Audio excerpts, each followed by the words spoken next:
नमस्कार, DD news पर आप दो टूक देख रहे हैं। मैं हूं अशोक श्रीवास्तव। अयोध्या में रामलला की प्राण प्रतिष्ठा कार्यक्रम के लिए अब सिर्फ 11 दिन बाकी हैं और जैसे जैसे दिन नजदीक आ रहा है, तारीख नजदीक आ रही है, वैसे वैसे देश में राजनीति गर्मा रही है। मामला धर्म का है लेकिन राजनीति भी है, लगातार गर्मा रही है। जब से कांग्रेस ने और इंडिया अलायंस के तमाम नेताओं ने इस कार्यक्रम में आने से इनकार किया है, उसके बाद से इस बात को लेकर के एक बहस और छिड़ गई है कि दरअसल राम के विरुद्ध क्या दरअसल ये तमाम पार्टियां हैं। लेकिन दूसरी तरफ क्योंकि शंकराचार्य के मुद्दे उठाकर दो शंकराचार्यों ने जिस तरह से यहां पर आने से इनकार किया है, एक शंकराचार्य ने इस प्राण प्रतिष्ठा कार्यक्रम को लेकर के जो आपत्तियां जताई हैं, उसको लेकर कांग्रेस की तरफ से और विपक्ष की तरफ से बीजेपी पे हल्ला बोला जा रहा है और धर्म के नाम पर बीजेपी को ही धर्म विरोधी बताया जा रहा है।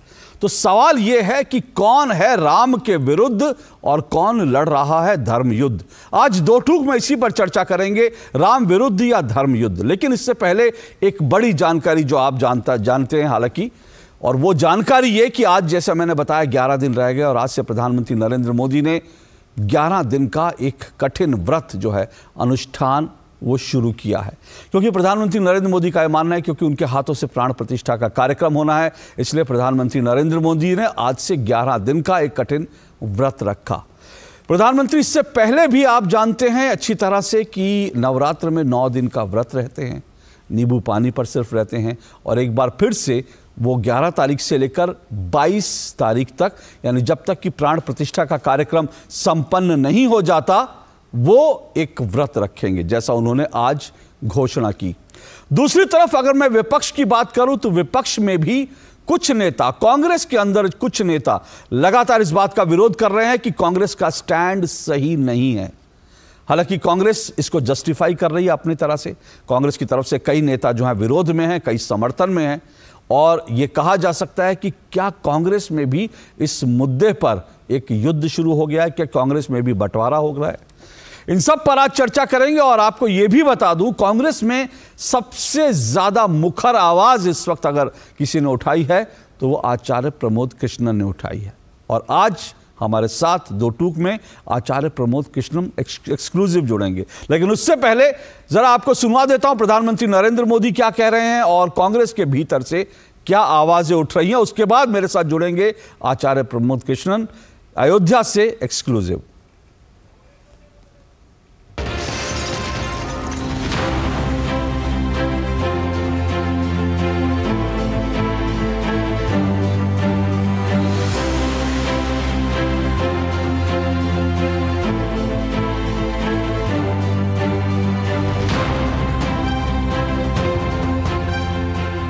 हर तरफ प्रभु श्री राम की भक्ति का अद्भुत वातावरण, चारों दिशाओं में राम नाम की धूम, राम भजनों की अद्भुत सौंदर्य माधुरी। हर किसी को इंतजार है 22 जनवरी का, उस ऐतिहासिक पवित्र पल का। और अब अयोध्या में रामलला की प्राण प्रतिष्ठा में केवल 11 दिन ही बचे हैं। मेरा सौभाग्य है कि मुझे भी इस पुण्य अवसर का साक्षी बनने का अवसर मिल रहा है। प्राण प्रतिष्ठा की मंगल घड़ी, चराचर सृष्टि का वो चैतन्य पल, आध्यात्मिक अनुभूति का वो अवसर, गर्भगृह में उस पल क्या कुछ नहीं होगा। साथियों, शरीर के रूप में तो मैं उस पवित्र पल का साक्षी बनूंगा ही, लेकिन मेरे मन में, मेरे हृदय के हर स्पंदन में 140 करोड़ भारतीय मेरे साथ होंगे। जो आस्था रखने वाले लोग हैं वो आज भी जा सकते हैं, कल भी जा सकते हैं, परसों भी जा सकते हैं। हमारे देश में 4 शंकराचार्य, 4 पीठ की शंकराचार्य, वो भी मोदी की और बीजेपी पार्टी की ये ढिढोरा पीटते हुए राम मंदिर की प्राण प्रतिष्ठा की जो प्रचार कर रहे हैं उसमें शामिल नहीं हो रहे हैं, ना कर दिए हैं, मना कर दिए हैं। वो लोग जाना नहीं चाहते। धार्मिक चीजों में, धार्मिक अनुष्ठानों में, धार्मिक परंपराओं में, सनातन संस्कृति में राजनीति करना सर्वथा गलत है। ये 11 दिन व्यक्तिगत रूप से मेरे यम नियम तो है ही, लेकिन मेरे भाव विश्व में आप सब समाहित हैं। मेरी प्रार्थना है कि आप भी मन से मेरे साथ जुड़े रहें।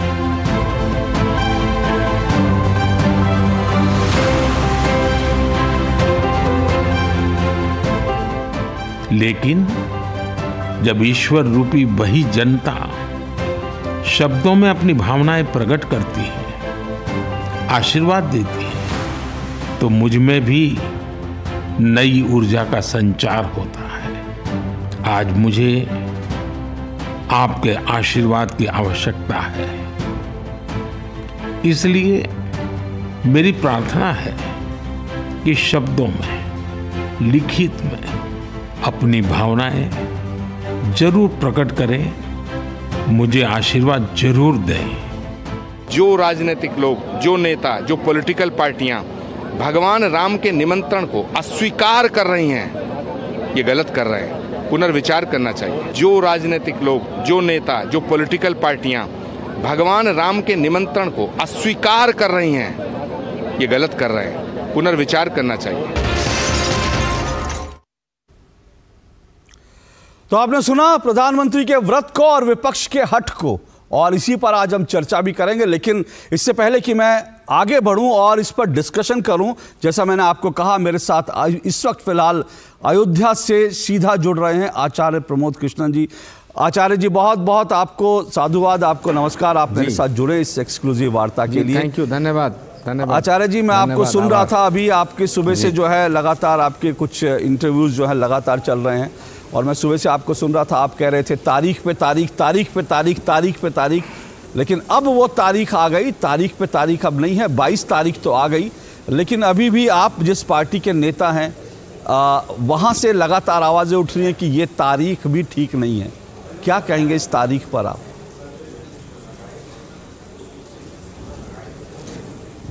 देखिए, पहली बात तो ये है कि भगवान श्री राम को किसी भी राजनीतिक दल से जोड़ करके देखना ठीक नहीं है। भगवान राम किसी एक दल के नहीं हो सकते, एक जाति के नहीं हो सकते, एक धर्म के नहीं हो सकते, एक पंथ के नहीं हो सकते, एक भाषा के नहीं हो सकते, एक राज्य के नहीं हो सकते, और मैं तो ये कहना चाहता हूँ एक देश के भी नहीं है। भगवान राम को किसी देश की सीमाओं में भी कैद नहीं किया जा सकता है। भगवान राम मर्यादा पुरुषोत्तम श्री राम अखिल कोट ब्रह्मांड नायक हैं, इस सृष्टि के सृजनहार हैं, जगत पिता जगदीश्वर परम पिता परमेश्वर। राम हमारी आस्था के आधार हैं, राम आस्था के शिखर हैं, राम हमारी श्रद्धा हैं। राम के बिना जीवन की कल्पना नहीं की जा सकती, तो राम के बिना भारत की कल्पना कैसे की जा सकती है? तो इसलिए मैं ये कहना चाहता हूँ कि भगवान श्री राम की जन्मभूमि के मंदिर की प्राण प्रतिष्ठा का जो समारोह हो रहा है, उसके निमंत्रण को सौभाग्य समझना चाहिए। और जिन लोगों ने निमंत्रण को अस्वीकार किया है, मैं उनसे निवेदन करना चाहता हूँ, मेरा फर्ज बनता है और मेरा अधिकार भी है कि मैं अपनी पार्टी के लोगों को भी ये कहना चाहता हूँ और तमाम एंटायर विपक्ष के नेताओं को कहना चाहता हूँ कि आप भाजपा से लड़ो, भगवान राम से मत लड़ो। आप भाजपा का विरोध करो, राम का विरोध मत करो, क्योंकि भाजपा को हराया जा सकता है, राम को हराना संभव नहीं है। भाजपा को हराया जा सकता है, सनातन को हराना संभव नहीं है। भाजपा को हराया जा सकता है, लेकिन भारत की जनता और जनमानस की आस्था को नहीं हराया जा सकता। यह आस्था का प्रश्न है, क्योंकि मजाक थोड़ी है। लेकिन आचार्य जी, आप सवाल ये, जो लोग ये गलती कर रहे हैं, आचार्य जी प्रश्न ये है कि वो बहुत बड़ी भूल कर रहे हैं। नहीं, प्रश्न ये है कि आचार्य जी, आप इस वक्त कांग्रेस में अकेले अलग थलग दिख रहे हैं, तो सवाल ये है कि आप किससे लड़ रहे हैं? क्योंकि कई लोग कह रहे हैं कि आप तो कांग्रेस में रहकर ही कांग्रेस की आवाज से लड़ रहे हैं, कांग्रेस की आधिकारिक लाइन से लड़ रहे हैं। देखिए, सवाल जहाँ तक कांग्रेस पार्टी का है, कांग्रेस पार्टी राम विरोधी कैसे हो सकती है? कांग्रेस के सबसे बड़े नेता कौन हुए? महात्मा गांधी। और राम राज्य का सपना किसने देखा? महात्मा गांधी ने। महात्मा गांधी की हर सभा की शुरुआत होती थी, अशोक जी, रघुपति राघव राजा राम, पतित पावन सीताराम। क्या महात्मा गांधी बीजेपी के थे? कांग्रेस किसकी पार्टी है? राजीव गांधी की पार्टी है। राजीव गांधी ने तो राम मंदिर का ताला खुलवाने का काम किया। राम मंदिर का शिलान्यास कराने का काम किसने किया? राजीव गांधी ने। क्या राजीव गांधी भाजपा ही हो गए थे? कांग्रेस पार्टी एक बहुत बड़ी पार्टी है। कांग्रेस पार्टी की भूमिका इस देश की आज़ादी के लिए रही है, लेकिन कांग्रेस पार्टी में कुछ लोग हैं, कुछ ऐसे नेता हैं जो कांग्रेस को महात्मा गांधी के रास्ते से भटका करके और वामपंथ के रास्ते पे ले जाना चाहते हैं। कांग्रेस पार्टी में कुछ ऐसे नेता हैं, मुझे कहने में कोई संकोच नहीं है, जो राम के नाम से चिढ़ते हैं, जिन्हें हिंदू शब्द से नफरत है, जिन्हें सनातन से घृणा है। तो मैं उन सब मूर्धन्य नेताओं को निवेदन करना चाहता हूं कि हे प्रभु, हे महापुरुषों, आप ये नेहरू गांधी खानदान की जो पूंजी है, सर्वधर्म संभाव, सर्वे भवन्तु सुखिना, ये पूंजी है गांधी परिवार की। आप ऐसे फैसले करके गांधी परिवार की इस पूंजी को नष्ट मत करो। गांधी परिवार को सनातन का विरोधी सिद्ध घोषित करने का काम मत करो। कांग्रेस को सनातन विरोधी घोषित कर देंगे, कांग्रेस को राम विरोधी घोषित कर देंगे। कांग्रेस पार्टी जो है राम मंदिर के निमंत्रण को अस्वीकार कर देगी। अरे भगवान राम के मंदिर के निमंत्रण, भगवान राम के मंदिर का निमंत्रण आना सौभाग्य का विषय है, परम सौभाग्य का विषय है। पर जन्मों तक लोग ऋषि मुनि महात्मा तप करते हैं। पर आचार्य जी, ये कौन लोग हैं जिनकी ओर आप इशारा कर रहे हैं? कांग्रेस में इसलिए करते हैं कि भगवान राम। आचार्य जी, ये कौन लोग हैं जो कांग्रेस को गांधी और नेहरू के रास्ते से हटा रहे हैं? राम के अमृत की बूंदें मिल जाएं। आचार्य जी, मेरा प्रश्न ये है कि आखिर ये कौन लोग हैं? जरा आचार्य जी की आवाज थोड़ा बढ़ा दीजिए। जी आचार्य जी, आखिर ये कौन लोग हैं जो गांधी की कांग्रेस को जो है अलग रास्ते पे ले जा रहे हैं? देखिए मैं अपनी बात को साफ कर देना चाहता हूं, और मैं अयोध्या की पावन धरती से बोल रहा हूं, बिना लाग लपेट के बात कर रहा हूं, निर्मल मन से बोल रहा हूं। और मैं भारतीय जनता पार्टी का सदस्य नहीं हूं, लेकिन कांग्रेस में रहने का मतलब यह नहीं है कि मैं झूठ बोलूं। कांग्रेस में रहने का मतलब यह नहीं है कि मैं राम पर और सनातन पर ना बोलूं। अरे आप राम का विरोध करेंगे, सनातन का विरोध करेंगे, मैं कैसे चुप रह जाऊंगा? करोड़ों ऐसे हिंदू हैं, करोड़ों ऐसे लोग हैं जो सनातन धर्म में जिनकी आस्था है, करोड़ों ऐसे हिंदू हैं जो सनातन धर्म को मानते हैं, करोड़ों ऐसे हिंदू हैं जो कांग्रेस में हैं, जो सनातन धर्म को मानते हैं, जिनकी आस्था है राम में। वो सब आज दुखी हैं, उनके दिल को ठेस लग रही है। उनको सबको ये उम्मीद थी, मुझे भी उम्मीद थी, मैं भी दुखी हूं, मुझे ये उम्मीद थी कि भगवान श्री राम के मंदिर का निमंत्रण जब आएगा तो उसे पार्टी स्वीकार करेगी। तो पार्टी को स्वीकार करना चाहिए। मैं तो अभी भी अपील कर रहा हूं, अभी भी समय है कि आपने जो निमंत्रण को अस्वीकार करने का फैसला किया है, ये गलत है। ये लोगों की भावनाओं को दुखा रहा है, लोगों की भावनाओं को ठेस पहुंचा रहा है। इसको बदलिए, इस पर पुनर्विचार करिए। आचार्य तो मैं जी, अगर ये कह रहा हूं कि इस पर पुनर्विचार करिए तो क्या गलत कह रहा हूं? गुजरात प्रदेश कांग्रेस के अध्यक्ष रहे आचार्य जी मोरवाडिया, अगर वो भी यही कह रहे हैं, और जो हिमाचल प्रदेश के कैबिनेट मिनिस्टर हैं विक्रमादित्य, वो भी यही कह रहे हैं। आदरणीय दिग्विजय सिंह जी जो 10 साल चीफ मिनिस्टर हैं, उनके भाई हैं, सांसद रहे लक्ष्मण सिंह जी, वो भी यही कह रहे हैं।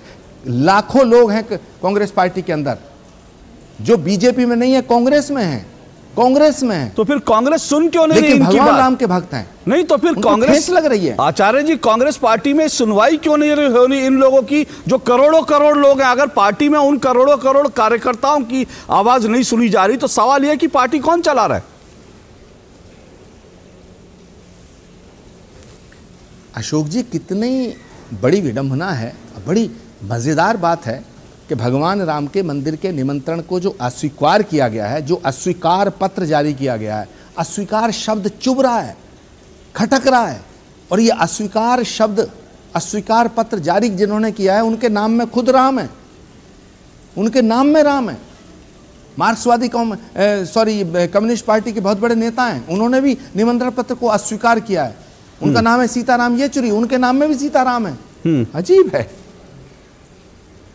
मैं समझ रहा हूं आचार्य जी, आप बीजेपी से लड़िए, आचार्य जी काहे लड़ते हैं? आचार्य जी, जो आप कह रहे हैं इसका मतलब क्या है? वो हम सब समझ रहे हैं कि मतलब आप जयराम रमेश जी की तरफ है, सीताराम येचुरी जी की तरफ है। लेकिन मैं फिर वही, मेरा सवाल है, आखिर जयराम रमेश तो वही करेंगे ना जो कांग्रेस का शीर्ष नेतृत्व कहेगा। तो इसका मतलब है कि कांग्रेस आजकल जयराम रमेश चला रहे हैं, सोनिया गांधी और राहुल गांधी नहीं चला रही, क्योंकि आप मान रहे हैं कि सोनिया गांधी, राहुल गांधी, प्रियंका गांधी जो है वो राम विरोधी नहीं है, लेकिन फैसले, इसका मतलब वो तीन नहीं ले रहे, फैसले जयराम रमेश ले रहे हैं कांग्रेस के।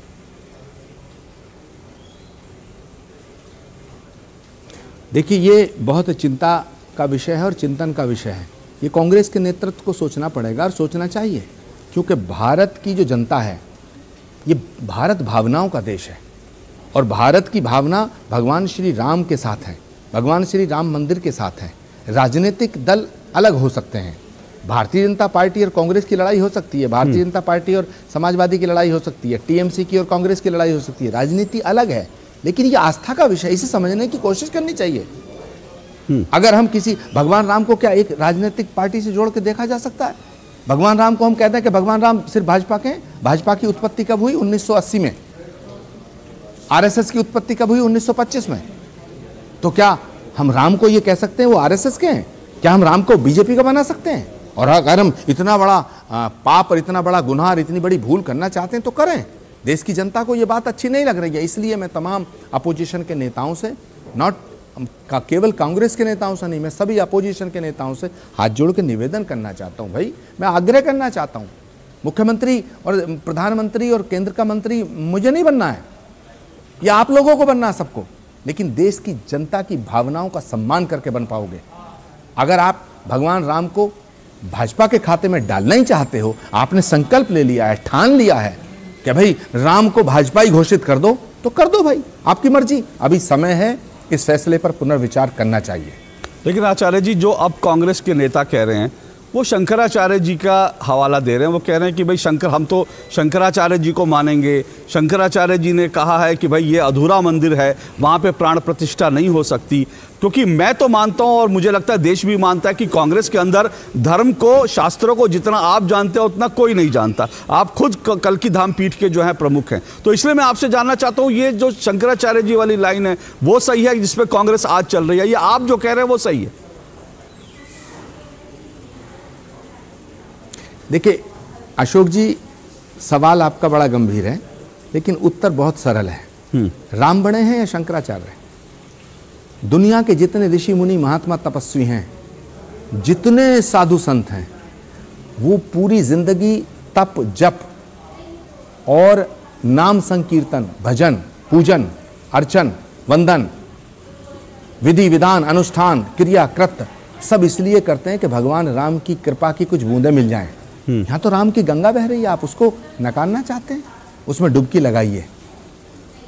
नंबर 1। नंबर 2, मुझे आप बताइए कि देश के जितने भी पूज्यपाद शंकराचार्य हैं, आज उनकी बात मानने की बात अगर विपक्ष कर रहा है, मैं बड़ी जिम्मेदारी से एक बात कर रहा हूं और बड़ा सवाल है मेरा सभी विपक्ष के नेताओं से कि हमारे चारों शंकराचार्य महान हैं, हम मानते हैं, उनकी बात को लेकर के आप ये कह रहे हैं कि साहब हम, क्योंकि वो कह रहे हैं, उन्होंने, किसी ने ये नहीं कहा कि आप राम मंदिर के इस समारोह में ना जाओ, उन्होंने अपना निर्णय लिया है। और दूसरी बात, अगर आप शंकराचार्यों की बात को मानने वाले इतने बड़े राजनीतिक दल हैं, तो चारों शंकराचार्य कह रहे हैं काशी और मथुरा जो है हिंदुओं को सौंप दो, क्या तब भी आप शंकराचार्यों की बात मानोगे? कौन सा राजनीतिक दल है जो ये कहेगा कि हाँ मैं शंकराचार्य की बात मान रहा हूं? बेमतलब का विवाद खड़ा किया जा रहा है। हाँ, जगतगुरु शंकराचार्य ने विधि विधान के ऊपर एक प्रश्न उठाया है, तो क्या तमाम राजनीतिक दलों को शंकराचार्य के जो उठाए हुए प्रश्न को मानते हुए या उसको फॉलो करते हुए राम मंदिर का बहिष्कार करना चाहिए? राम मंदिर के ये एक धार्मिक परंपरा है, किसी भी मंदिर की प्राण प्रतिष्ठा विधि विधान से होती है, उस पर प्रश्न उठ सकता है, उसमें संशोधन हो सकता है, ये एक अलग विषय है। लेकिन किसी शंकराचार्य ने यह कहा है कि भगवान श्री राम के मंदिर में मत जाओ, किसी शंकराचार्य का यह बयान है कि रामलला का मंदिर बनना नहीं चाहिए, किसी शंकराचार्य का यह बयान है कि देश की जनता, हिंदू जनता, सनातन धर्म को मानने वाली जनता राम मंदिर की प्राण प्रतिष्ठा के समारोह का बहिष्कार करे, क्या किसी का है? नहीं है, नहीं हो नहीं सकता है। पर जैसा आपने कहा आचार्य जी, इधर उधर की बातें नहीं करनी चाहिए। हाँ आचार्य जी, जैसा आपने कहा कि इधर उधर की बातें नहीं करनी चाहिए। भगवान राम के विषय में देखिए, पहली बात मैं कहना चाहता हूं, शंकराचार्य बने हैं या भगवान राम, पहली बात। दूसरी बात, मुहूर्त का जहां तक सवाल है, दुनिया के सारे मुहूर्त राम की वजह से हैं, राम मुहूर्त की वजह से नहीं है। हाँ, बहुत बड़ी जब बात राम का आपने कही। संकीर्तन होता तो सब मुहूर्त साइड रख दिए जाते हैं। बहुत बढ़िया आपने बात कही। हाँ। और मुझे लगता है दुनिया में सबसे बड़े राम हमारी है। जरूरत राम को मुहूर्त की थोड़ा ही है। जरूरत नहीं है। बहुत सही आपने बात की आचार्य जी। मुझे लगता है कि आपने जो आज जो बड़ी बात की है, शायद वो कम से कम कुछ लोगों के जो है बुद्धि तक पहुंचे, कान तक पहुंचे, तो शायद परिवर्तन हो। लेकिन एक बात आचार्य जी मैं आपसे और जानना चाहूँ, क्योंकि देखिए आपके बारे में बार बार कहा जाता है कि आप प्रियंका जी के राजनीतिक सलाहकार भी रहे। मेरे पास अभी आज ही कल ही एक वीडियो आया, प्रियंका जी अयोध्या गई थी, पहले भी गई थी। कांग्रेस के और सदस्य भी जिनकी आप बात कर रहे हैं कि वो राम विरोधी नहीं है, वो लोग अयोध्या गए लेकिन रामलला के दर्शन करने नहीं गए। प्रियंका जी ने उस समय कह दिया कि भाई अभी तो कोर्ट का फैसला है, सब जुडिस। तो राम कोई सब जुडिस थोड़ी थे, वो तो जगह, वो जो ढांचा है वो सब जुडिस था, वो स्थान सब जुडिस था। जब राम सब जुडिस नहीं थे तो प्रियंका जी ने कहा राम सब जुडिस हैं, इसलिए रामलला के दर्शन करने नहीं जा रहे हैं। आप उस समय प्रियंका जी के राजनीतिक सलाहकार थे, तब आपने उनको क्यों नहीं बताया? देखिए, कोई भी राजनेता, उसकी अपनी आस्था, अपनी निजी स्वतंत्रता का विषय है। दूसरी बात, प्रियंका गांधी जी जब रामलला का दर्शन करने, जब अयोध्या गई थी, तो रामलला का दर्शन करने क्यों नहीं गई, ये आप कहना चाहते हैं। उस समय सुप्रीम कोर्ट का फैसला नहीं आया था, ठीक है।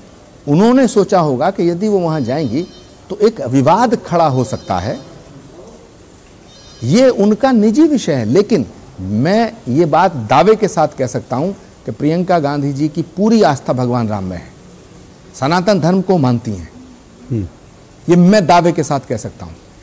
और मुझे ये भी लगता है कि वो इस फैसले से दुखी होंगी। लेकिन कांग्रेस में एक नेता का सवाल नहीं है, कांग्रेस पार्टी के अंदर लाखों ऐसे लोग हैं जो इस फैसले से दुखी हैं। इसीलिए मैं अपने कांग्रेस के वरिष्ठ नेताओं से यह आग्रह करना चाहता हूं कि वो इस फैसले पर पुनर्विचार करें। ये फैसला ठीक नहीं है आचार्य जी। आपको लगता है लोगों के दिलों को दुखाने वाला है? आपको लगता है कांग्रेस राजनीतिक और आत्महत्या कर सुप्रीम रही है? कोर्ट के फैसले के बाद, सुप्रीम कोर्ट के फैसले के बाद नहीं, कांग्रेस राजनीतिक हत्या कर रही है या शारीरिक हत्या कर रही है, आर्थिक हत्या कर रही है, आत्महत्या कर रही है, ये विषय नहीं है अशोक जी। विषय ये है, देखिए भाजपा ये कह सकती है कि कांग्रेस पार्टी राम विरोधी है, भाजपा चाहती है कि कांग्रेस हिंदू विरोधी घोषित हो जाए। लेकिन मेरा फर्ज है, मैं जब तक कांग्रेस पार्टी में हूं, मेरा फर्ज बनता है मैं कांग्रेस के नेताओं से आग्रह करूं, मैं कांग्रेस के नेताओं को यह अनुरोध करूं, मैं कांग्रेस के नेताओं से निवेदन करूं, मैं कांग्रेस के नेताओं को यह सलाह दूंगा कि वो भाजपा से लड़ें, भगवान राम से लड़ना ठीक नहीं है। अभी आपने कहा मैं जब तक कांग्रेस पार्टी में, अब लोग अब यही सवाल भगवान उठा राम रहे के हैं। मंदिर के निमंत्रण का विरोध करना ठीक नहीं है। नहीं आचार्य जी, आपने कहा मैं जब तक कांग्रेस पार्टी में, लोग अब यही सवाल उठा रहे हैं कि आप कब तक कांग्रेस पार्टी में रहेंगे या रह पाएंगे? अशोक जी, इसका फैसला तो कांग्रेस नेतृत्व को करना है। अगर उन्हें लगता है कि मेरी बात गलत है तो वो फैसला लेने के लिए स्वतंत्र है। लेकिन मैं सत्य से, सनातन से और राष्ट्र से समझौता नहीं कर सकता। आचार्य जी कहीं करना ऐसा भी नहीं चाहिए। आचार्य जी कहीं ऐसा तो नहीं है, क्योंकि आरोप ये कांग्रेस पर लगते हैं कि कांग्रेस जो है दोधारी, जो है दो डबल राजनीति करती है। अपने कुछ नेताओं को हमेशा एक तरफ जो है सेकुलर दिखाएगी, कुछ नेताओं को मुस्लिम दिखाएगी, कुछ नेताओं को हिंदू पक्ष का दिखाएगी। कहीं ऐसा तो नहीं है कि हिंदू पक्ष का भी ध्यान रखा जाए, इसलिए जो है कांग्रेस पार्टी में आपको आगे बढ़ा दिया गया है? मैं ऐसी किसी भी घटिया सोच का विरोध करता हूं, ये ओछी बातें हैं। आचार्य प्रमोद कृष्णम जो कहता है वो दिल से कहता है, अंतरात्मा से कहता है। और जिस दिन मेरी अंतरात्मा मुझे कहेगी, मुझे लगेगा, अभी मुझे लगता है कि कांग्रेस के भीतर कुछ नेता हैं जो राम विरोधी हैं, कुछ नेता हैं जो सनातन का विरोध करना चाहते हैं, कुछ नेता हैं जो महात्मा गांधी की कांग्रेस को, राजीव गांधी की कांग्रेस को, इंदिरा गांधी की कांग्रेस को वामपंथ के रास्ते पर ले जाना चाहते हैं। लेकिन जिस दिन मुझे लगेगा कि कांग्रेस पार्टी की विचारधारा राम विरोधी हो गई है, उस दिन मैं कांग्रेस को नमस्ते कर लूंगा, जनगणमन कर लूंगा, जय राम जी की कर दूंगा। तो आपको अभी भी उम्मीद है, आपको अभी भी उम्मीद है कांग्रेस को आप सही रास्ते पर ला पाएंगे? दायित्व बनता है। आचार्य जी, आपको अभी भी उम्मीद है कि कांग्रेस को आप सही रास्ते पर, राम के रास्ते पर ला पाएंगे? कल क्या होगा, कितना होगा, इसको कहना बड़ा मुश्किल है, लेकिन मेरा अंतिम सांस तक ये प्रयास रहेगा, मेरी कोशिश रहेगी, क्योंकि मैं जानता हूं कि कांग्रेस पार्टी राम विरोधी नहीं है। कांग्रेस पार्टी के भीतर कुछ लोग हैं जो ये षड्यंत्र कर रहे हैं, इसलिए मैं बार बार आग्रह कर रहा हूँ, बार बार आग्रह कर रहा हूँ। और मुझे उम्मीद है, मुझे अभी विश्वास है कि अभी कुछ दिन हैं, कांग्रेस पार्टी का नेतृत्व इस पर विचार करेगा और विचार करना चाहिए। और मैं सारे विपक्ष के नेताओं को एक बार फिर आपके माध्यम से अपील करना चाहता हूँ कि ये जो राम मंदिर के निमंत्रण को अस्वीकार करने का फैसला है, ये ठीक नहीं है, ये भारत की जनता को स्वीकार नहीं है। और जनतंत्र में सारी शक्तियाँ जनता में निहित हैं। जनमानस को नाराज करके, जनमानस के हृदय को ठेस लगा करके आप भारत की राजनीति में सफल नहीं हो सकते। आप 22 को तो रहेंगे। मैं आखिरी एक दो सवाल, दूसरी जगह जाना है। हाँ, मैं आखिरी एक दो सवाल, आचार्य जी आखिरी छोटे एक दो सवाल। मैं सिर्फ पहली बात, 22 तारीख के बाद, 22 तारीख कब आ रही है, आप तो वहाँ रहेंगे, 22 तारीख के बाद भी आपका ये संघर्ष, क्योंकि 22 तारीख निकल जाएगी तो फैसला अटल हो जाएगा ना, उसके बाद तो गए नहीं, तब आप क्या करेंगे कांग्रेस को सही पथ पर, रास्ते पर लाने के लिए? डैमेज तो हो चुका होगा तब तक। मैं कोशिश करता रहूंगा। और भी कांग्रेस के अंदर, और भी कांग्रेस के कई नेता हैं, कई वरिष्ठ नेता हैं, कांग्रेस के लाखों कार्यकर्ता हैं जो ये चाहते हैं कि भगवान राम के मंदिर जाना चाहिए, रामलला का दर्शन करना चाहिए। और मुझे पूरा विश्वास है कि कांग्रेस के नेताओं को रामलला का दर्शन करना चाहिए, क्योंकि अयोध्या किसी पार्टी की नहीं है, राम मंदिर किसी एक पार्टी का नहीं है, रामलला किसी एक पार्टी के नहीं है। भगवान राम सबके हैं और सब राम के हैं। एक आखिरी चीज़ ये, एक आखिरी सवाल आचार्य जी, क्योंकि आपने ये कहा था कि कांग्रेस पार्टी में कई लोग ऐसे हैं जिनको भगवा से दरअसल प्रॉब्लम है, और आलोक जी का भी एक बयान आया, कल ही उन्होंने दिया था, विश्व हिंदू परिषद के जो इंटरनेशनल प्रेसिडेंट हैं, उन्होंने कहा भी हमने सब पार्टियों के अध्यक्षों को निमंत्रण दिया था, अगर सब लोग आ जाते तो राम सबके है, क्योंकि राम का काम सबका काम है। तो आपको लगता है उन्होंने एक बड़ा दिल दिखाया और यहाँ से जो है उसका स्वागत नहीं हुआ, ये ठीक नहीं? क्योंकि कांग्रेस में ऐसे लोग हैं जो शायद भगवा से कुछ नफरत करते हैं, ऐसे लोग हैं। देखिए, सभी राजनीतिक दलों के राष्ट्रीय अध्यक्षों को आमंत्रित करके श्री राम जन्मभूमि न्यास ने एक अच्छा कदम उठाया था, अच्छी पहल की थी। मैं श्री राम जन्मभूमि न्यास की सराहना करता हूं, लेकिन उनका आभार व्यक्त करना चाहिए था। श्री राम जन्मभूमि के लिए आभार पत्र जारी होना चाहिए था और हो गया अस्वीकार पत्र जारी। ये विडंबना है, ये दुर्भाग्य है। लेकिन मैं फिर भी सबको आग्रह करना चाहता हूं, अभी कुछ नहीं बिगड़ा है, सभी अपने फैसलों पर पुनर्विचार करें। ये मेरा सबसे निवेदन है, ये मेरा आग्रह है, और इस आग्रह को स्वीकार करेंगे तो अच्छी बात है। अगर फिर भी अस्वीकार करेंगे तो ठीक है। आपने एक सीरियल देखा होगा, एक कहानी है विक्रम बेताल, जब बेताल सिर पे बैठता है तो विक्रम की बुद्धि खराब हो जाती है। तो अब ऐसे बेतालों का क्या कर सकते हैं। लेकिन मैं फिर भी सभी पॉलिटिकल पार्टीज़ के तमाम नेताओं को कहना चाहता हूं कि अपने अपनी पार्टी में जो बेताल हैं इन्हें थोड़ा दूर करिएगा। राम से लड़ने की कोशिश मत करिएगा, राम को बांटने का प्रयास मत करिएगा। राम सबके हैं और सब राम के हैं। बहुत बहुत आभार आचार्य जी, आप हमारे साथ जुड़े, बहुत बहुत आभार आपका। आप अयोध्या से हमारे साथ जुड़े, बहुत बहुत आभार।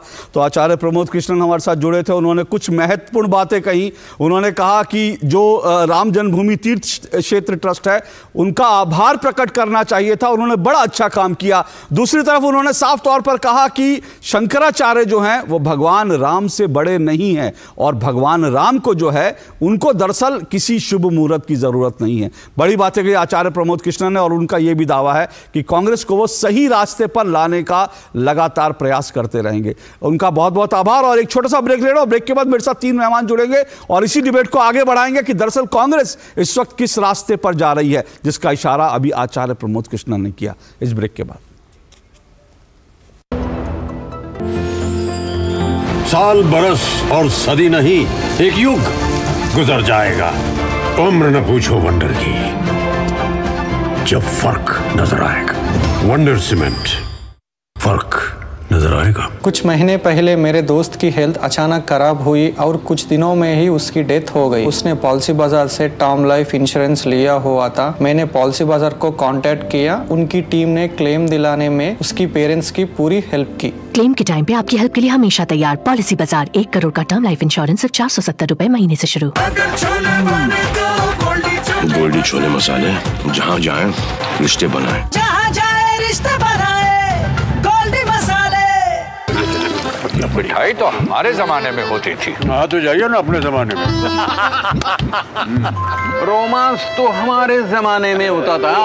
पेमेंट भी उसी जमाने का है। अरे भैया डिजिटल पेमेंट करना सीखिए नए जमाने में। इजी सेफ एंड फास्ट है। हमने तो इनको डिजिटल पेमेंट करना सिखा दिया।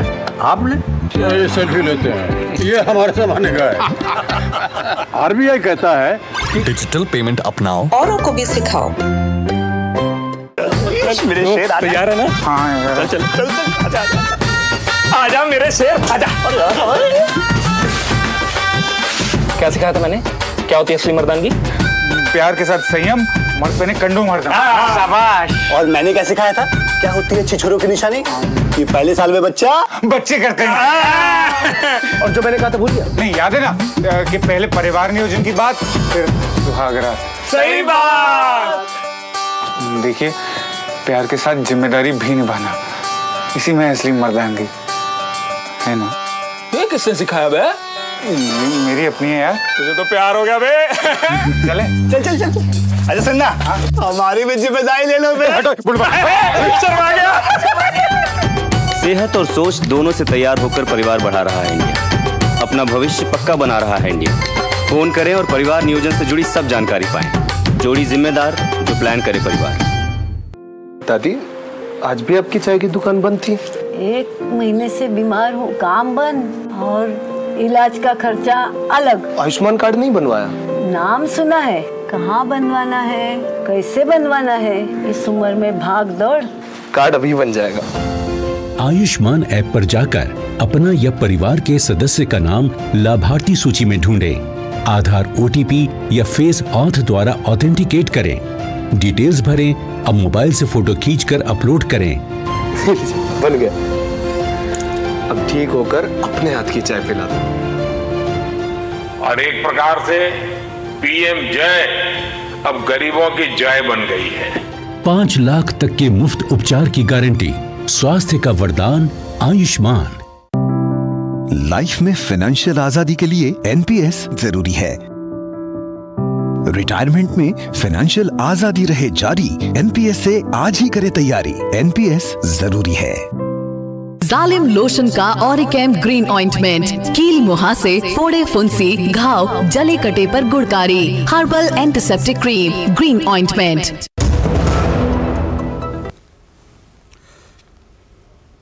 तो दो टुक आप देख रहे हैं। दो टुक में ब्रेक से पहले आपने देखा आचार्य प्रमोद कृष्णन जो कांग्रेस के वरिष्ठ नेता हैं, बड़े नेता हैं, उन्होंने डीडी न्यूज़ के साथ एक्सक्लूसिव इंटरव्यू देते हुए उन्होंने कई अहम बातें कही। उन्होंने कहा कि शंकराचार्य भगवान श्री राम से बड़े नहीं हैं। उन्होंने कहा कि जो फैसला लिया है दरअसल कांग्रेस की तरफ से, वो कांग्रेस में एक गुट है जो दरअसल लेफ्ट की तरफ चला गया है, वामपंथी मानसिकता वाला, उस गुट ने कब्जा कर लिया। कांग्रेस राम विरोधी नहीं है, कांग्रेस के लाखों लाख कार्यकर्ता राम विरोधी नहीं है, लेकिन कांग्रेस में इस वक्त जो लोग कांग्रेस को कंट्रोल कर रहे हैं वो कहीं ना कहीं लेफ्ट मानसिकता से प्रेरित है। उन्होंने कहा कि जो फैसला लिया गया है, जो अस्वीकार किया गया है, उसको लेकर संभवतः प्रियंका गांधी वाड्रा भी दुखी होंगी क्योंकि वो भी राम विरोधी नहीं है।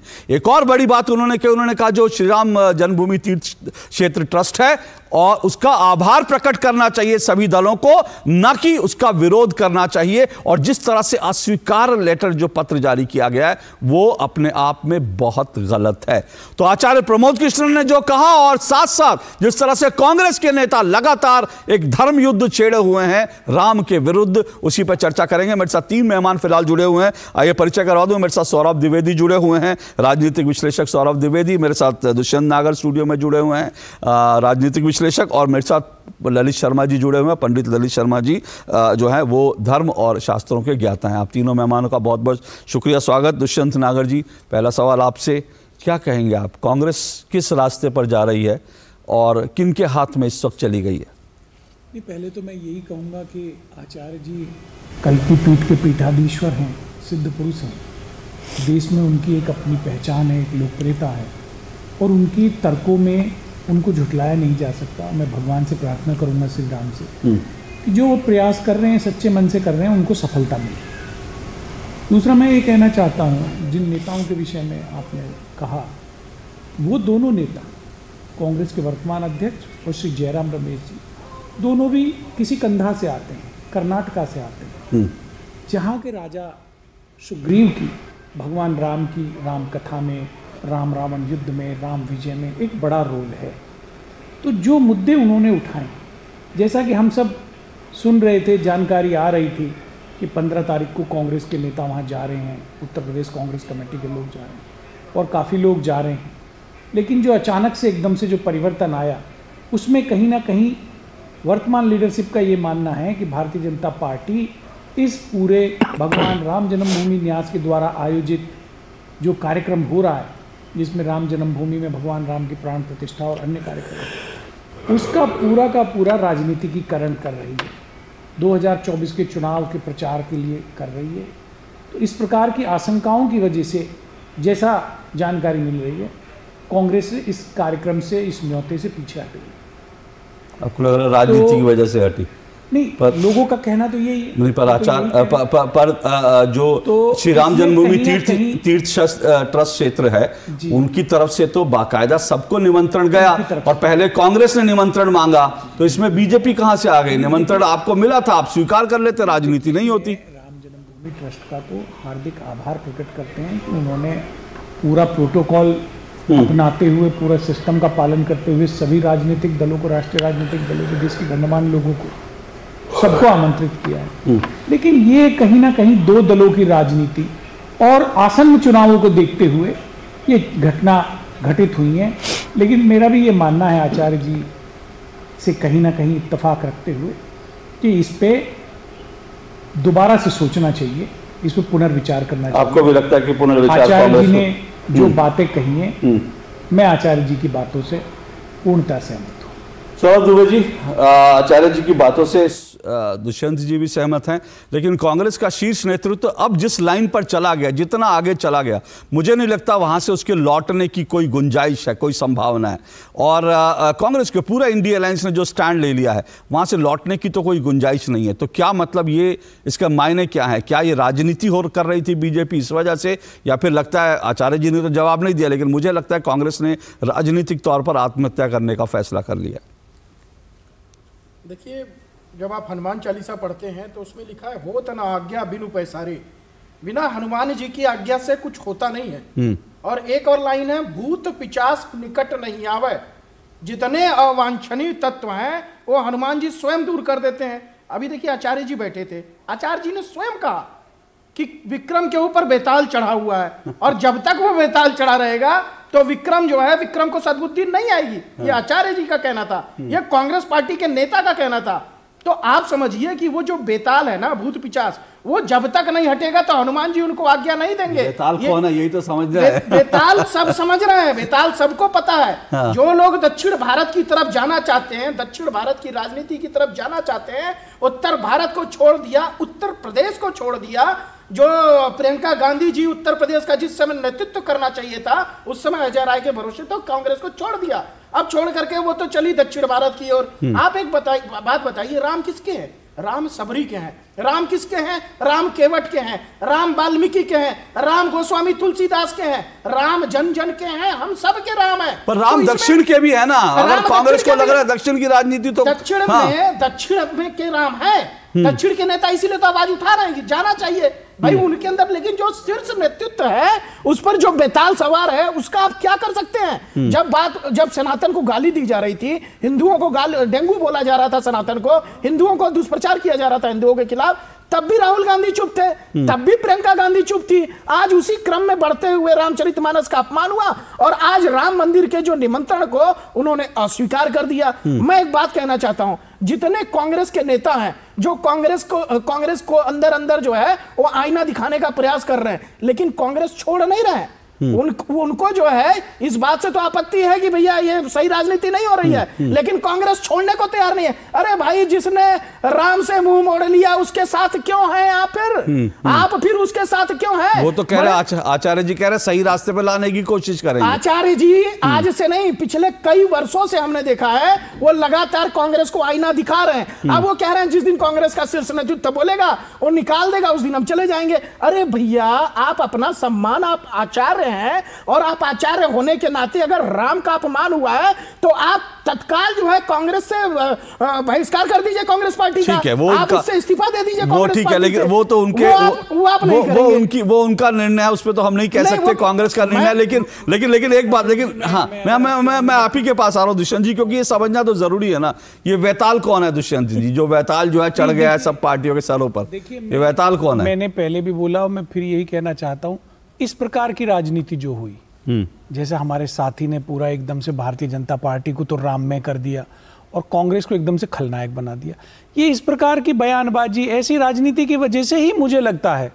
और इन सब चीजों को देखते हैं तो फिर कांग्रेस का निर्णय सही प्रतीत होता है। मतलब आप बीजेपी अगर आपको अगर बयान दे देगी तो आप राम के दरवाजे नहीं जाएंगे, रामलला का दर्शन करने नहीं जाएंगे। ऐसे मत लीजिए बीजेपी अगर ऐसे मत लीजिए इसको, ये कार्यक्रम देश का कार्यक्रम है, राम मंदिर ट्रस्ट देश की ट्रस्ट है, राम मंदिर का निर्माण हो रहा है सुप्रीम कोर्ट के फैसले से हो रहा है, राम मंदिर का निर्माण पूरे देश की निधि से हो रहा है, जो लोगों ने निधि दी है। तो जो आप समझ रहे हैं व्यक्ति का अधिकार सर, नहीं जो है। आप समझ रहे हैं, जो आचार्य राम मंदिर के बिल्कुल ठीक बात है, किसी पूरा भारतीय जनता पार्टी को तो राम में कर दो, बिल्कुल सही बात है, कांग्रेस को कर दो विलेन बना दो। कांग्रेस को विलेन कौन चला जाएगा? दुष्यंत जी कांग्रेस को विलेन बुलाना चाह रहे हैं, दुष्यंत जी कांग्रेस को विलेन बना कौन रहा है? इन्होंने भाई साहब ने कह दिया। सुनिए तो सही, बता दूं, ये कह रहे हैं कि राम के विरोध में मैं ये जानना चाह रहा हूँ दुष्यंत जी, नहीं दुष्यंत जी, 22 और 23 दिसंबर की रात्रि को 1949 में वहां पे भगवान रामलला को विराजमान किया गया, तो वो करने वाले कांग्रेस के विधायक थे बाबा राघव दास, लेकिन कांग्रेस ने कभी वोट नहीं मांगा। प्लीज दुष्यंत जी एक मिनट, मैं कह रहा हूँ बहुत इतिहास में नहीं जाइए, क्योंकि इतिहास के मेरे पास मैं सिर्फ कह रहा हूँ, मेरे पास हम अभी बहुत पार्टी ने देश सर इतिहास के, अरे दुष्यंत जी इतिहास के पन्ने, सर इतिहास के पन्ने मेरे पास बहुत सारे हैं सर, उनको मत खोलने को मजबूर कीजिए मुझे इतिहास। सर छोड़िए, मैं आपसे आज पे बात कर रहा हूँ ना, अरे मैं आपसे आज पे सवाल पूछ रहा हूँ, वो कह रहे हैं, अगर वो कह भी रहे हैं सौरभ जी, मैं आपसे ये पूछ रहा हूँ ना भाई, ये बयान जो है ना जाने का फैसला तो कांग्रेस का था, बीजेपी के लोग थोड़ी बैठे कांग्रेस में, और उस फैसले सुनिए मेरा सवाल, मेरा पूरा सवाल, हाँ तो क्यों लिया? अरे तो क्यों लिया? मतलब ये इसलिए लिया कि भाई भारतीय जनता पार्टी पूरा राजनीति कर रही है, मतलब संघ परिवार और उनसे जुड़े हुए लोग उसका चुनावी माहौल दुष्यंत जी तो वो बना रहे हैं, तो आप भी जाते ना, चुनाव मुद्दों आप भी जाते 20 से 25 साल के युवाओं अरे की बेरोजगारी दर 44% है। अब देखिए ये चुनाव लड़िए ना, आप रामायण पे आ जाएंगे, क्यों नहीं आएगी बेरोजगारी? आएगी नहीं क्या? बेरोजगारी शाश्वत सत्य नहीं है, बेरोजगारी शाश्वत सत्य नहीं है। दुष्यंत जी चीज के लिए आंदोलन हो, अंग्रेजों के गुलामी जो एक मिनट रुकिए दुष्यंत जी, दुष्यंत जी एक मिनट सुनिए मेरी बात, एक मिनट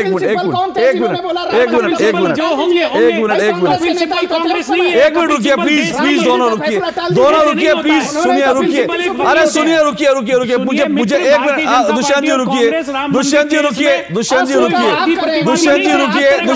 एक मिनट, प्लीज रुकिए इस तरह, एक मिनट सौरभ जी एक मिनट रुकिए, सुनिए सवाल है, मैं फिर कह रहा हूँ इतिहास में मत जाइए, इतिहास में जो है बहुत कुछ है, और इतिहास हम खोलेंगे तो पन्ने जो है अलग अलग चला।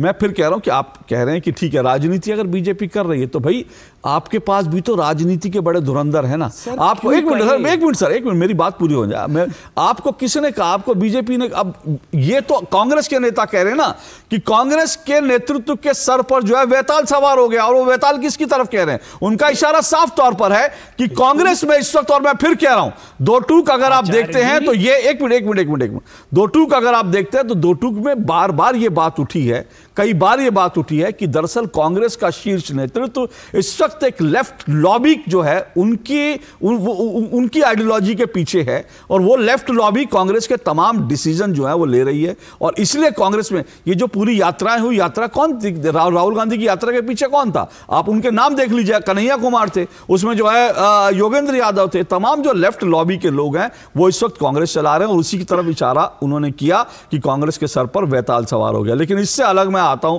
जरा, मैं पंडित ललित शास्त्री जी के पास जाता हूं। पंडित जी मैं आपसे जानना चाहता हूं, ललित शर्मा जी के पास जा रहा हूं। ललित जी मैं जानना चाहता हूं, ये जो बार बार कहा जा रहा है कि भाई ये कभी समय की बात की जा रही है कि रामनवमी पे होना चाहिए था, अब मतलब अलग अलग तर्क दिए जा रहे हैं, अब शंकराचार्य जी को लेकर तो एक बड़ी बात है, और वैसे भी जो 4 शंकराचार्यों की बात की जा रही थी, 4 शंकराचार्यों ने विरोध नहीं किया, और 4 में से 2 शंकराचार्यों की चिट्ठी आ गई जिसमें वो साफ तौर पर कह रहे हैं कि हमारा पूरा आशीर्वाद है, ज्यादा से ज्यादा लोग जाएं। उसके बाद भी जो है अलग अलग तरह के तर्क दिए जा रहे हैं। धर्म और शास्त्र के लिहाज से आप इस कार्यक्रम को कैसे देखते हैं? ललित जी। देखिए सुख जी, कि जिस प्रकार से अभी जो राजनीतिकरण चल रहा है या जिस प्रकार से जो शंकराचार्य जी की बात चल रही है, तो मैं स्पष्ट बता देता हूं आपको कि ये जो राम मंदिर की जो प्राण प्रतिष्ठा का जो मुहूर्त है, वो मुहूर्त जो है वो धर्मशास्त्र के अनुसार सही है। और देखिए मैं ये मानता हूं, मेरे मानना ये है कि वो कह रहे हैं कि अधूरा जो मंदिर रखा गया है, अधूरा है, इस मंदिर की प्राण प्रतिष्ठा नहीं की जा सकती। मैं ये मानता हूं, देखिए मंदिर की प्राण प्रतिष्ठा के 2 नियम है। पहला जो नियम है वो है कि शिखर प्राण प्रतिष्ठा। अगर शिखर प्राण प्रतिष्ठा करते हैं तो उसके अंदर मंदिर जो है वो पूरा निर्मित होना चाहिए, कंप्लीट होना चाहिए। मगर अभी इस बार जो 22 तारीख को जो हो रहा है, 22 तारीख को जो हो रहा है वो सिर्फ मूर्ति की प्राण प्रतिष्ठा हो रही है, और मूर्ति की प्राण प्रतिष्ठा में इस प्रकार के नियम लागू नहीं होते कि मंदिर कंप्लीट हो। पहली बात तो ये। सेकंड बात है, जब उन्होंने कहा है कि ये मुहूर्त के बारे में बात कर रहे हैं, मुहूर्त के बारे में बात कर रहे हैं, तो मुहूर्त जो है धर्मशास्त्र के अनुसार एक धर्म सिंधु पुस्तक है, उसी के अनुसार इसको निकाला गया है, और निकालने वाले बहुत विद्वान पंडित हैं जिन्होंने इसको निकाला है। मैं एक बात बता रहा हूँ अशोक जी, भगवान राम जो है वो विष्णु के अवतार है, और विष्णु के अवतार होने के कारण ये जो इनकी जो प्राण प्रतिष्ठा होगी वो माघ महीने में नहीं हो सकती, माघ महीने में नहीं हो सकती। एक नियम और है कि जब सूर्य उत्तरायण हो तभी विष्णु की प्राण प्रतिष्ठा होती है। तो ये पौष महीने के अंदर जिस प्रकार से सूर्य संक्रांति होगी, जब सूर्य उत्तरायण में आएगा उसके बाद के अंदर यहाँ ये है कि उसके 7 दिन बाद में प्राण प्रतिष्ठा है, और प्राण प्रतिष्ठा का जो मुहूर्त है वो है पौष सुदी 12 द्वादशी, और ये शुक्ल पक्ष की द्वादशी है, शुक्ल पक्ष है, शुक्ल पक्ष में ही प्राण प्रतिष्ठा के मुहूर्त होते हैं। तो और एक बात और है, ये मृगशिरा नक्षत्र में, मैं ये नागर साहब जैसे बोल रहे हैं कि इतिहास में हमने इस प्रकार से किया इतिहास, मैं तो इनको ये कहता हूं कि क्या लाभ है उन हिस्ट्रियों को कंटेस्ट करने से भला जिनको रटते रटते बैठ जाता है गला। हाँ, संवेद बनता रक्त है, सन सभ्यताओं के पैर में बर्बाद होता वक्त है। अभी ये कांग्रेस क्या कर रही है, ये कांग्रेस में जो वामपंथी है ना अशोक जी, इन लोगों ने लोगों को मिसगाइड कर दिया है। ये जितने भी धर्म के जो ग्रंथ है उनमें भी वामपंथियों ने अतिक्रमण किया, और उसमें तरह तरह की भ्रांतियां उन्होंने डाल दी। ये जगत गुरु शंकराचार्य जी जो बोल रहे हैं, बिल्कुल जो बात कर रहे हैं, मगर इन्होंने भी वही पुस्तकें पढ़ी है जो वामपंथियों ने संशोधित की है। तो देखिए अशोक जी, अभी जो चल रहा है, जैसे आचार्य प्रमोद कृष्ण जी कह रहे थे कि भाई मैं तो ये मानता हूं कि आचार्य प्रमोद कृष्ण जी कांग्रेस के विभीषण है। जिस दिन आचार्य प्रमोद कृष्ण जी को बाहर निकाला जाएगा उस दिन कांग्रेस इस देश से पूरी समूह नष्ट हो जाएगी।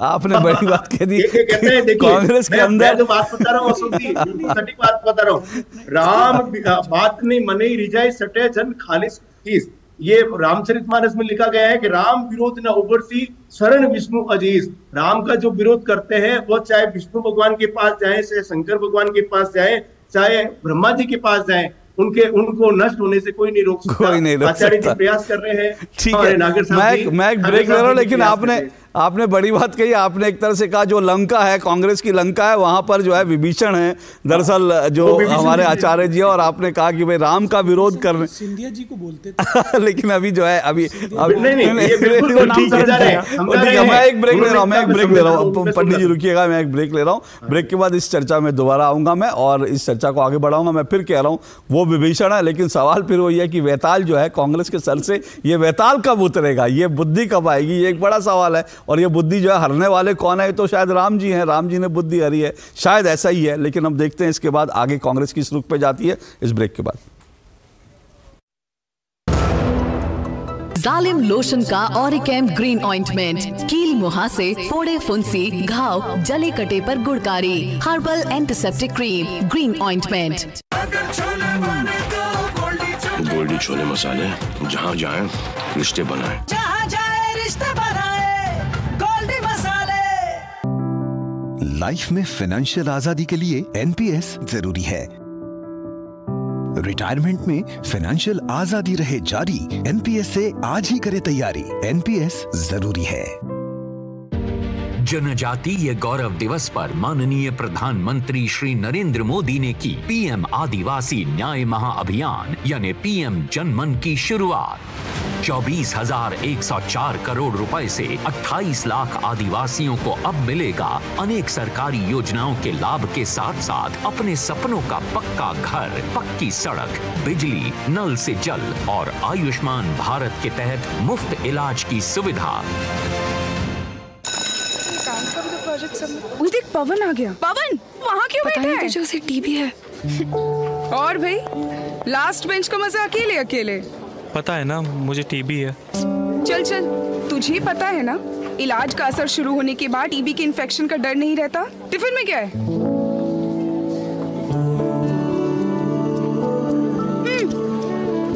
टीबी की दवाई के साथ खाना भी अच्छे से लेना है, समझा? अपनों का जोड़ है टीबी का तोड़, तो फिर भेदभाव क्यों? टीबी के इलाज में अपनों का साथ दें। भाई तो मान ही नहीं रही हो। कहा ना अभी दूसरा बच्चा नहीं करना। क्यों नहीं करना अभी? एक तो घर वालों ने परेशान कर रखा है और ऊपर से तुम समझती नहीं। सुनती हो? पप्पू मिला था। पप्पू कह रहा था कि जब तक हमारी बिटिया 2 साल की नहीं हो जाती तब तक हम दूसरे बच्चे की प्लानिंग ही नहीं करेंगे। क्यों भाई? अरे बच्चों के भविष्य के लिए। कल को बच्चा कितना होनहार होगा ये पहले 2 साल में ही तय हो जाता है, क्योंकि 80% मानसिक विकास तो उसका उसी समय होता है। तभी तो माँ बाप उसके साथ खेलते कूदते हैं, बातचीत करते हैं, उसको कहानी सुनाते हैं। ये चाय क्या ठंडी है भाई? हाँ, दूसरा भी अभी हो गया तो दोनों पे ध्यान कौन देगा? समझ गए चाचा जी। अरे समझ गए। शर्म नहीं आता तुमको? दूसरे के घर का बात सुनते हो? बच्चों में अंतर उनके विकास और माँ की सेहत के लिए जरूरी है। तब तक कंडोम का इस्तेमाल हर बार। बच्चों में अंतर बनाए उनकी लाइफ बेहतर। साल बरस और सदी नहीं, एक युग गुजर जाएगा। उम्र न पूछो वंडर की, जब फर्क नजर आएगा। वंडर सीमेंट, फर्क नजर आएगा। जालिम लोशन का ऑरिकैम ग्रीन ऑइंटमेंट, कील मुहासे, फोड़े फुंसी, घाव, जले कटे पर गुड़कारी। Herbal antiseptic cream, green ointment. हम चर्चा कर रहे हैं जिस तरह से 22 जनवरी की तारीख नज़दीक आ रही है और जैसे जैसे तारीख नज़दीक आ रही है वैसे वैसे जो राजनीति गरमा रही है इस मुद्दे पर, उसी पर हम बात कर रहे हैं। कौन है राम विरुद्ध, कौन लड़ रहा है धर्म युद्ध, ये डिबेट का विषय बना हुआ है। लेकिन इससे पहले कि आगे बढ़ूं, आपको आज मैं एक गीत सुनवाता हूँ। छोटा सा गीत है, उसको ज़रूर सुनिए क्योंकि वो जर्मनी की कसांड्रा हैं। उन्होंने राम को लेकर जो गीत गाया है वो इस वक्त जो है हिंदुस्तान में भी सुना जा रहा है। जरा सुनिए जर्मनी की कसांड्रा ने राम को लेकर क्या गीत गाया।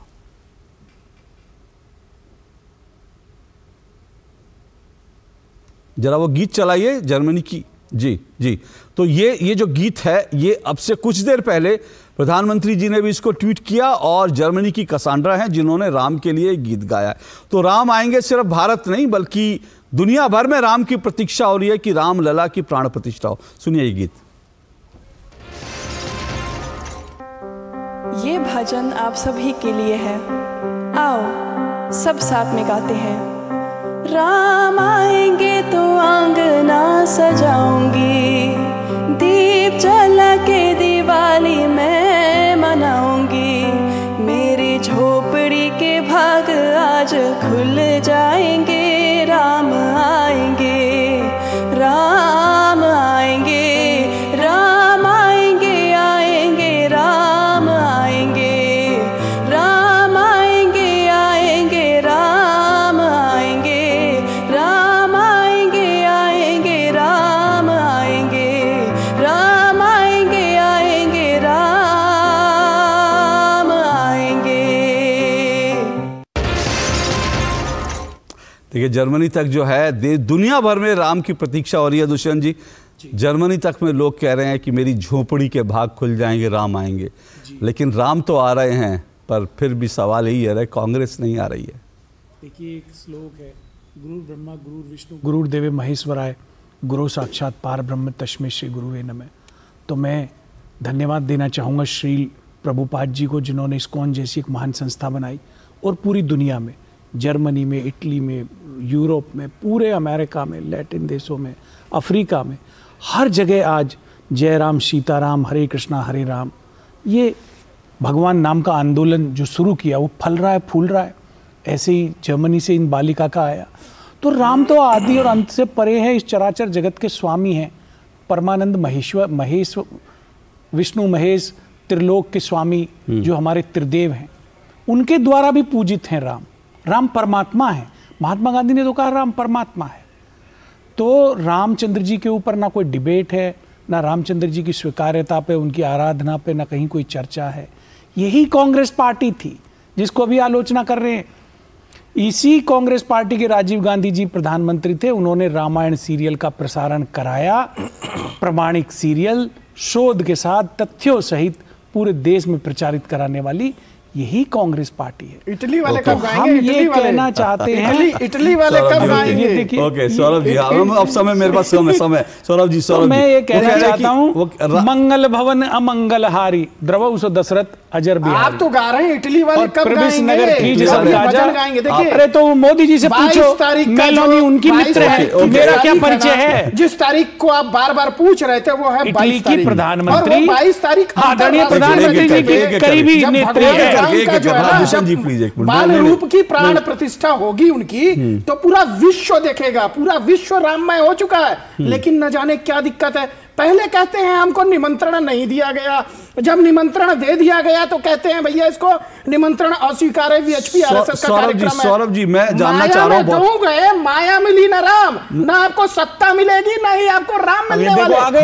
दोनों जाएंगे नहीं, क्योंकि आप सत्ता पे आ गए। भाई आप ही तो कह रहे हैं, खुद ही बेनकाब हो जाते हो। आप स्वयं तय कर लीजिए कि आप एक बात कह रहे हैं कि भैया ये बीएचपी आरएसएस का कार्यक्रम है, हम उसमें जो है नहीं है, भारतीय जनता पार्टी का है। आप खुद बीएचपी और आरएसएस तो दो मोहरे बना दिए। आप चाहते तो आरएसएस बनी, आरएसएस की स्थापना हुई 1925 में, और जब भारतीय जनता पार्टी 2 सीटों की पार्टी रह गई, तब राम का नाम याद आया। 1925 से नहीं आया याद, कभी राम याद नहीं आया। मेरी बात सुनिए, 1 मिनट सुनिए। बीएचपी में फिर कह रहा हूँ, अभी आचार्य जी ने कहा कि जो ट्रस्ट है, ट्रस्ट का, और ट्रस्ट में आलोक जी ने जब कहा कि भाई सबको हमने बुलाया, तो उन्होंने आलोक जी की बात का समर्थन किया, स्वागत किया, जो विश्व हिंदू परिषद के। लेकिन ये कहना कि विश्व हिंदू परिषद का रोल क्या है, मुझे लगता है वो मेरा का डिबेट नहीं है। लेकिन बहुत संक्षेप में मैं सिर्फ ये जानना चाहता हूं 30 सेकंड में, सौरभ जी, आपको क्या लग रहा है कांग्रेस में वजह क्या है अगर कांग्रेस ने फैसला लिया? क्या ये राजनीति का? सिर्फ 30 सेकंड में, फिर मैं 30 सेकंड जो है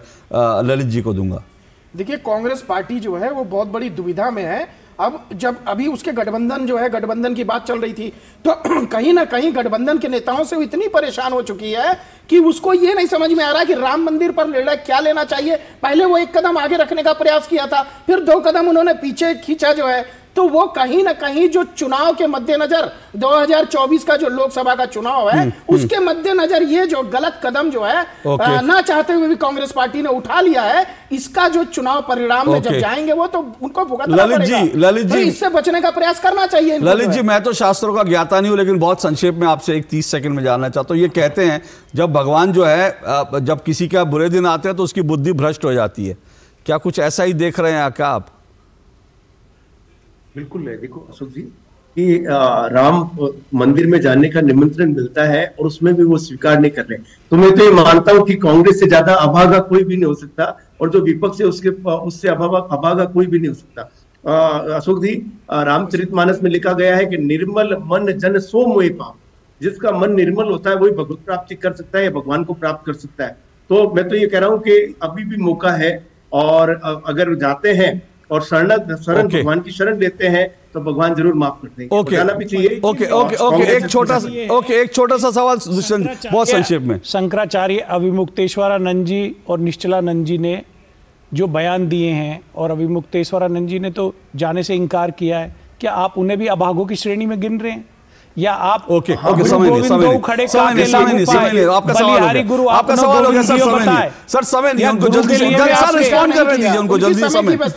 बोलिए ललित जी, समय की व्यस्तता। ललित जी, देखिए जो ये कह रहे हैं बिल्कुल सही है, मैं तो उनको भी मानता हूं, क्योंकि भगवान का निमंत्रण आ रहा है और उसके बाद में आप नहीं जा रहे हो, तो मैं तो ये अभागा ही मानता हूँ। और इतना बड़ा बिल्कुल। और आचार्य जी ने जैसा और आचार्य जी ने जैसा कहा कि शंकराचार्य जो है भगवान राम से बड़े तो नहीं है, तो मैं नहीं कह रहा, ये आचार्य जी कह रहे हैं। और सही बात है कि भगवान राम सबसे बड़े हैं, उनसे बड़ा तो कोई भी नहीं। जो जा रहे हैं उनका फैसला है, जो नहीं जा रहे उनका फैसला है। लेकिन मुझे लगता है राम के द्वार सबको जाना चाहिए, क्योंकि राम तो सबके हैं, राम सबके हैं, पर सवाल है आप राम के हैं या नहीं है। इन्हीं शब्दों के साथ आज बस इतना ही।